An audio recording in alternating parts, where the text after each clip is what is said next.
Well, I told you guys earlier that we're going to be talking about must-read books, and I have one of them actually here with me right now. It's called Tutulbe. Unfortunately, we also have the author on the line with us, Sparkle Richards. She's the author, well, novelist behind this and four others so far. So good morning, Sparkle. Good morning. How are you doing this morning? I am good. I am so happy to be on your program. Thank you for having Well, me. I am really excited to have you here because I took a sneak peek at this book this morning, and my oh my, Sparkle. My oh my. It is a little racy, yes it is. It definitely seems to be. Tell me why do you write these kinds of books? Why do you choose to write these kinds of books?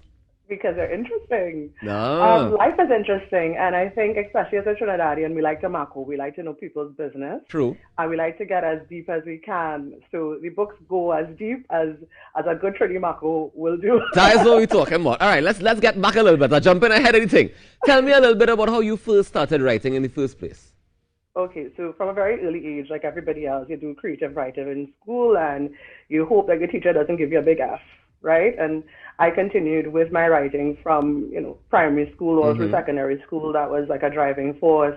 I wrote for the Express Box magazine when I first got out of secondary school. So Okay. I kind of always think of myself as a writer. Mm-hmm. I've been doing it for as far as I could remember. Before I could even write words, I wanted to write. My mother is a testament to that. She'll tell Okay. you that I wrote on mirrors and tables with a very expensive fashion fair lipsticks back in the day. So I have always been a writer. I have a drive, and it makes me very, very happy to do it. It's a passion of mine, and it hasn't stopped yet.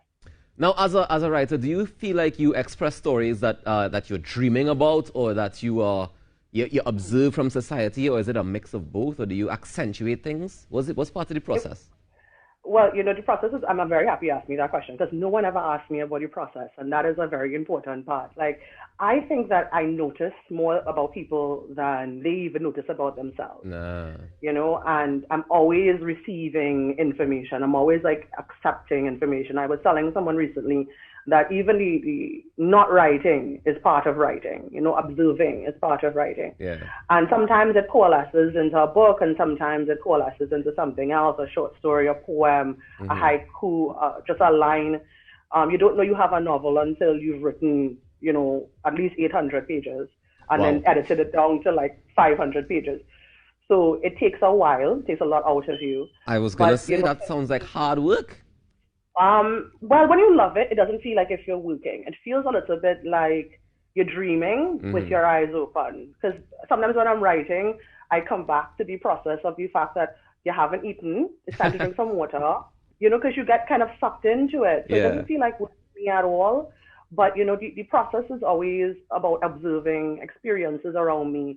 I don't necessarily have fantasies. I never said like I write what I want to happen to me, especially not with this book. There's a lot wow, that happens that nobody would actually want to happen to them, but a lot of things that do. But it's kind of fun to just kind of put on a different skin Yeah. and see what it would feel like to be someone else for 500 to 800 pages.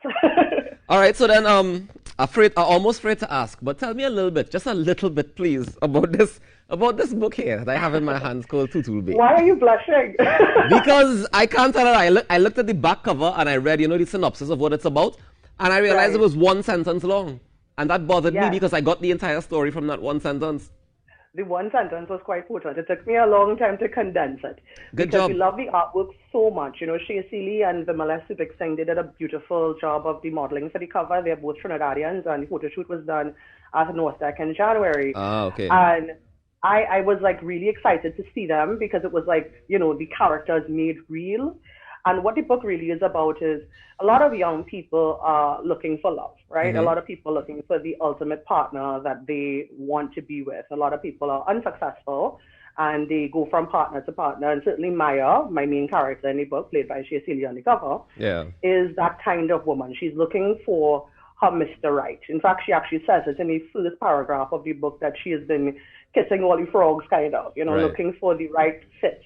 And, it's also kind of cautionary tale. We do share so much of our lives on social media. We foursquare or let people know exactly where we are at any given time. We don't know who is out there.